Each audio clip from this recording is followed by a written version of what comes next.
Regardez, regardez ce que Smirgol a trouvé.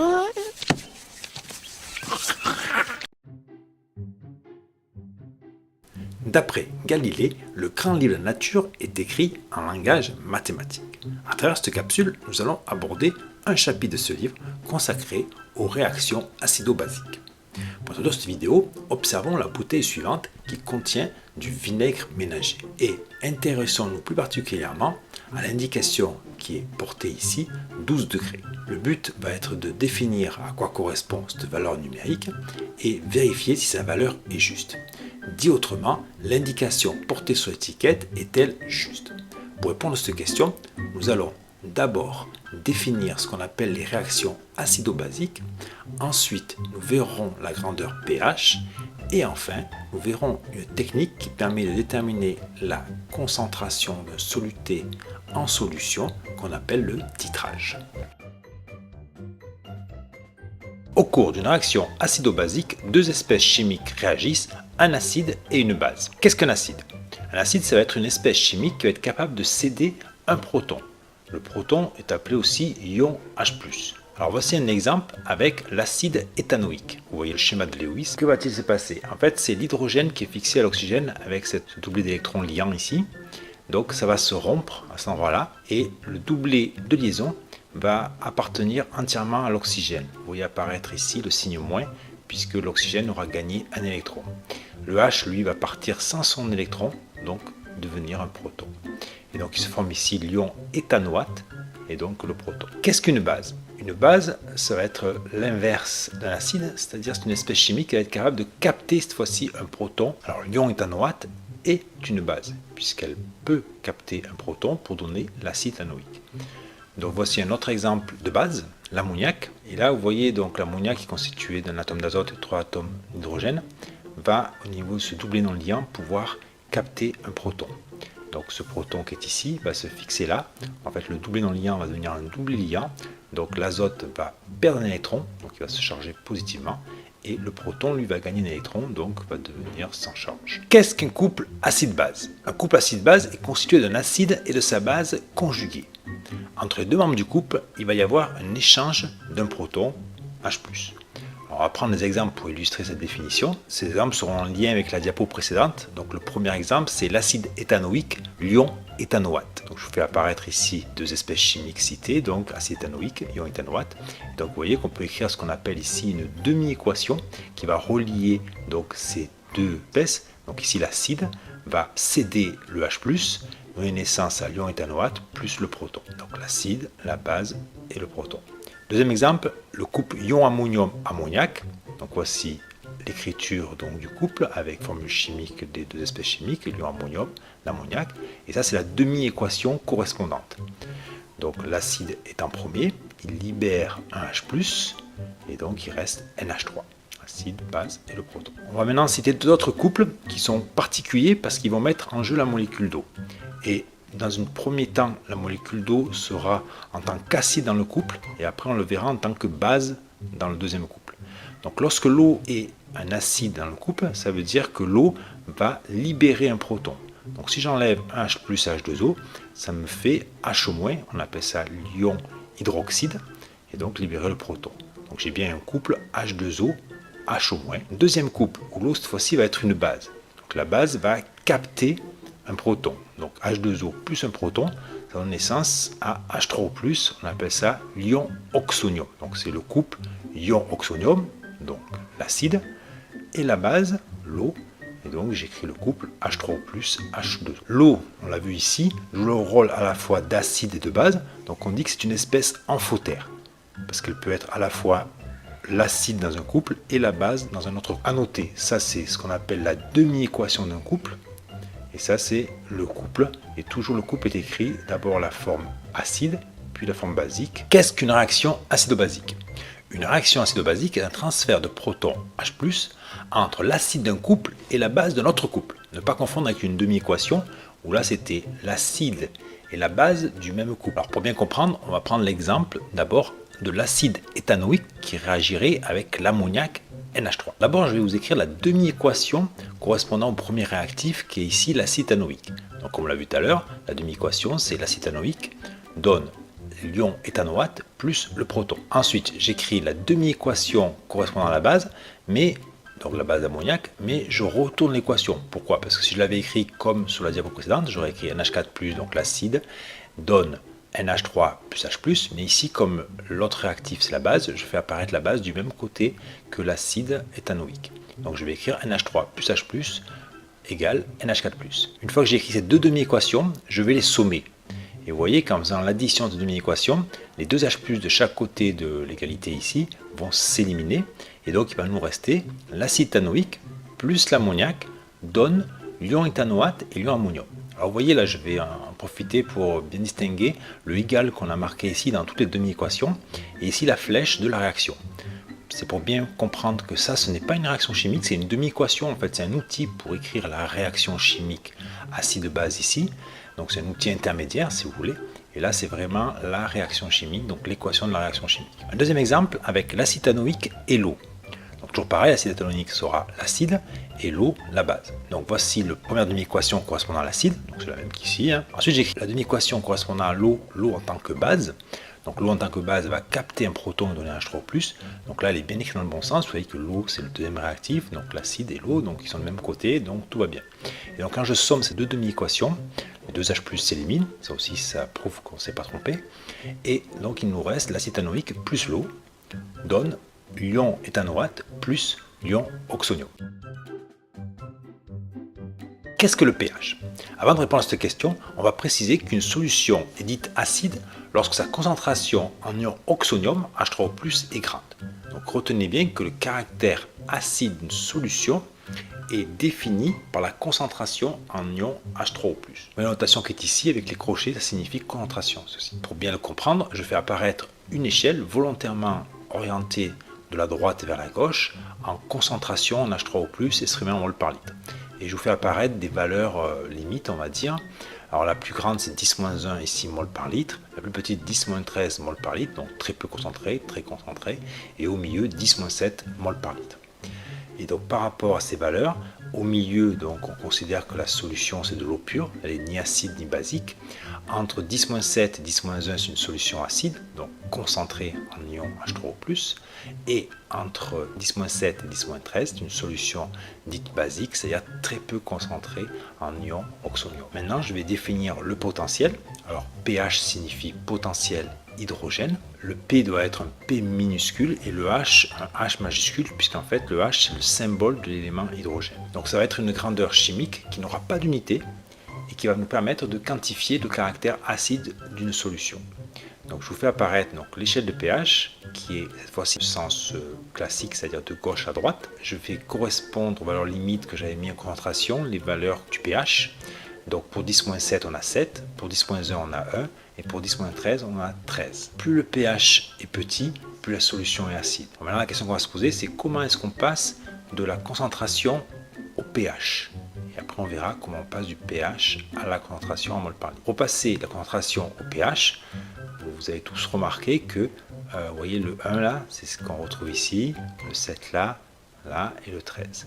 Donc en fait on a cette relation là, la concentration en ion oxonium c'est 10 moins pH. Donc si je vous donne une valeur de pH, par exemple pH égale 5, sa concentration en H3O+ correspondante, ça sera 10 moins 5. Maintenant, pour faire l'opération inverse, c'est-à-dire si je vous donne la concentration en H3O+, calculez-moi le pH, là c'est un peu plus compliqué. Donc là on va utiliser un outil mathématique qui permet d'extraire l'exposante d'une puissance de 10. Donc cet opérateur mathématique c'est le log. Lorsqu'on fait log par exemple de 10 puissance moins 13, ça va nous donner moins 13. C'est pour ça qu'il y a un moins qui est ici, donc le pH est défini ainsi, c'est moins log de la concentration en H3O+. Qu'est-ce qu'un dosage? Un dosage consiste à déterminer la concentration d'une espèce chimique en solution. Qu'est-ce qu'un titrage?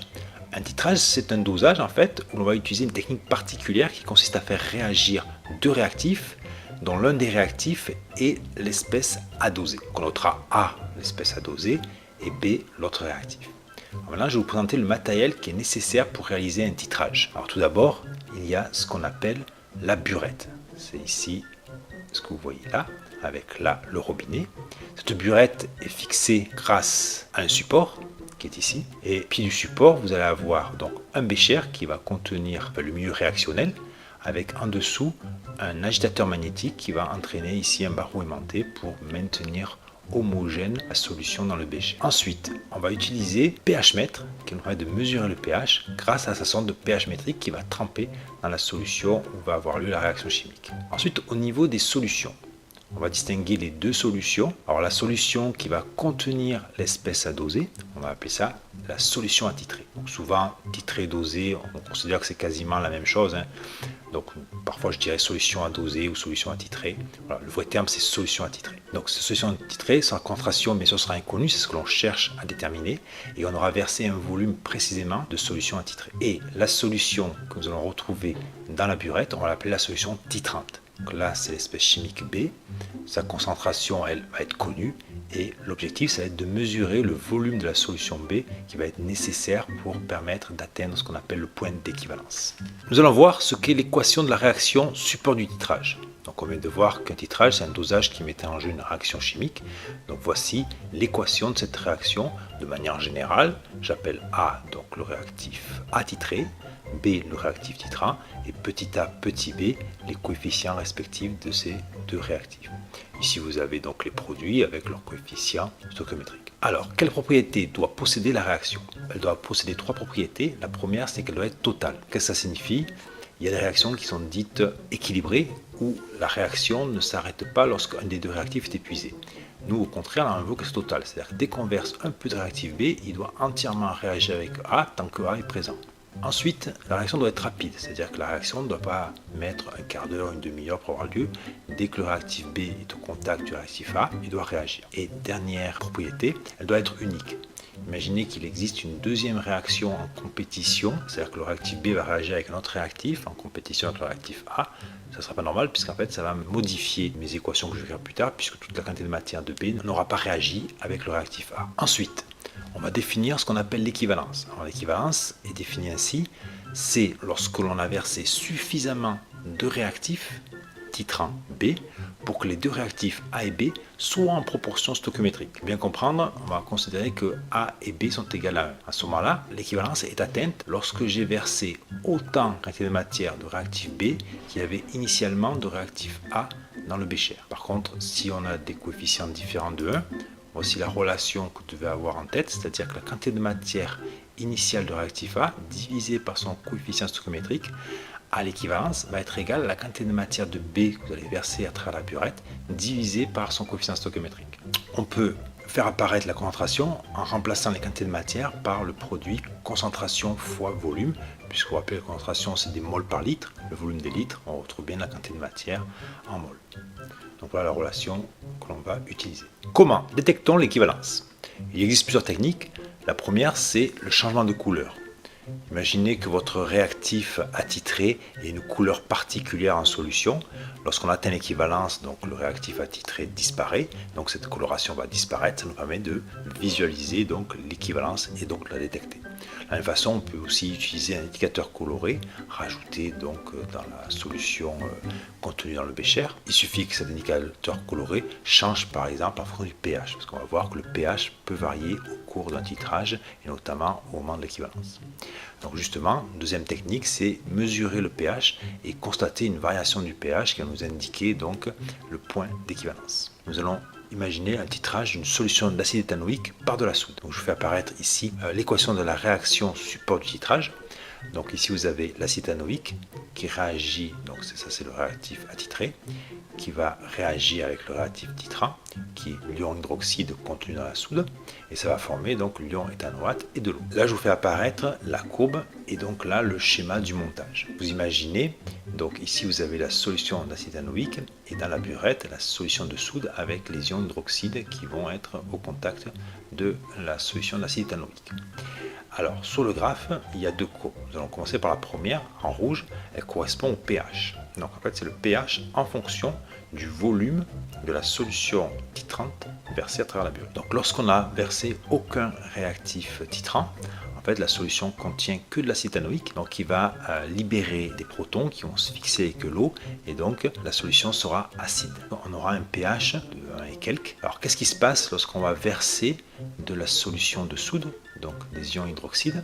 En fait, ils vont réagir avec l'acide éthanoïque, donc la concentration en acide éthanoïque va diminuer, donc la concentration en ion oxonium formé va aussi diminuer, donc le pH va augmenter légèrement, vous voyez ici, jusqu'à ce que on s'approche de l'équivalence, c'est-à-dire que la quantité de matière d'ion hydroxyde versée soit proche de la quantité de matière initiale d'acide éthanoïque, et donc juste au moment où les quantités de matière sont égales, on a un saut brutal de pH. Pourquoi est-ce que le pH devient supérieur à 7? Donc pourquoi on a une solution basique? Parce qu'une fois que tout l'acide éthanoïque a réagi avec les ions hydroxydes versés, mais après l'équivalence, les ions hydroxydes vont imposer pH supérieur à 7, donc une solution basique due à la présence d'ions hydroxydes. Il existe une autre façon de détecter avec plus de précision ce point d'équivalence, c'est tracer la courbe, je la fais apparaître ici, de la dérivée du pH par rapport au volume de solution titrante.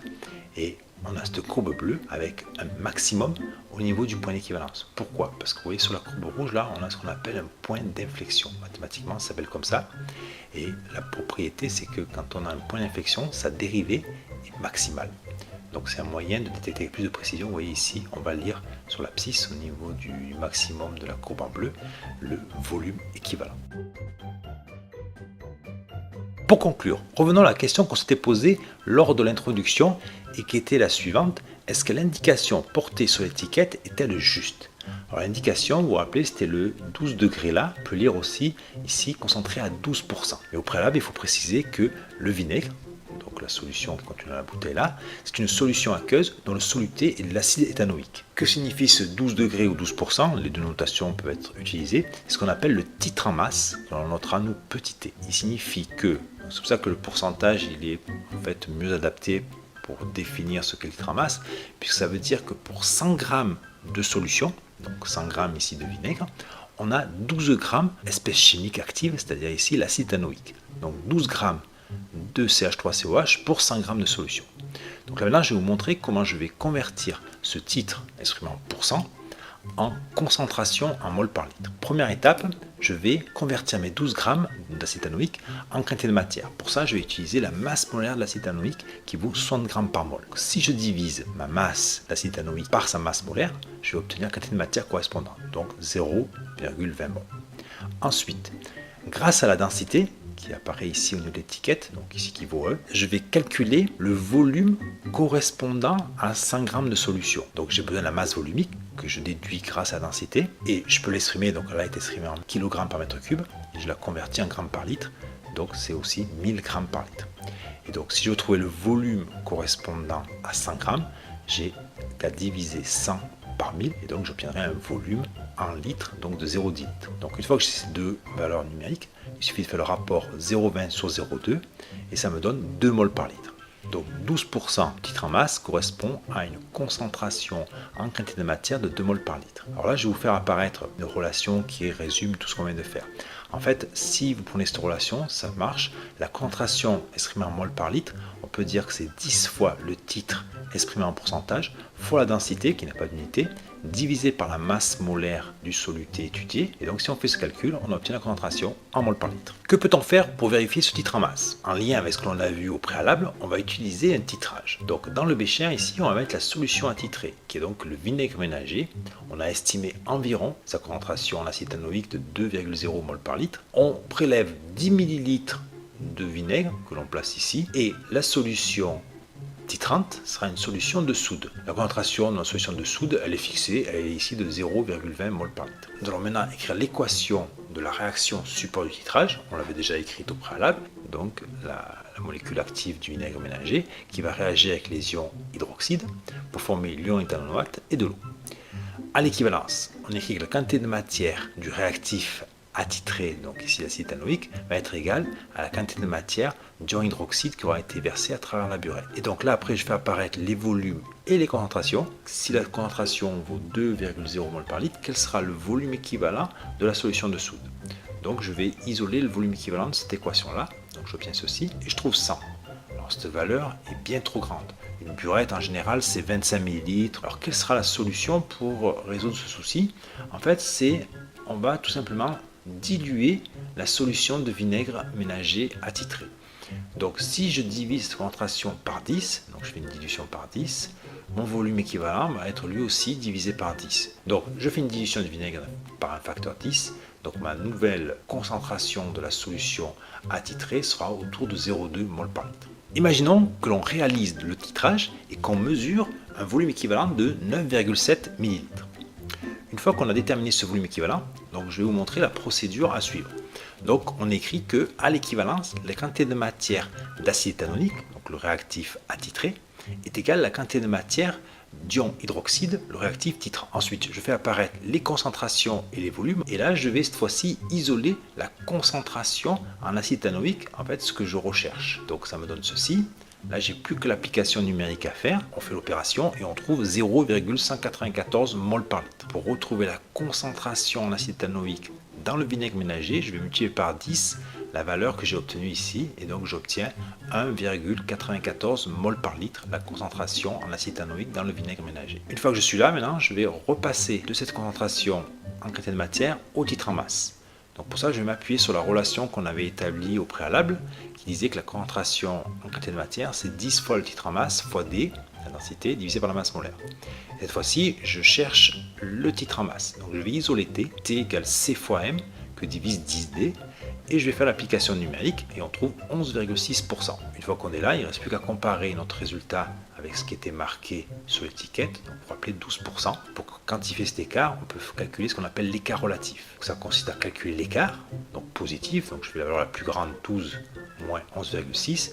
Donc ça c'est l'écart tout court. Comme il est relatif, je divise par la valeur théorique, c'est-à-dire la valeur censée être la bonne, celle qui est marquée sur l'étiquette.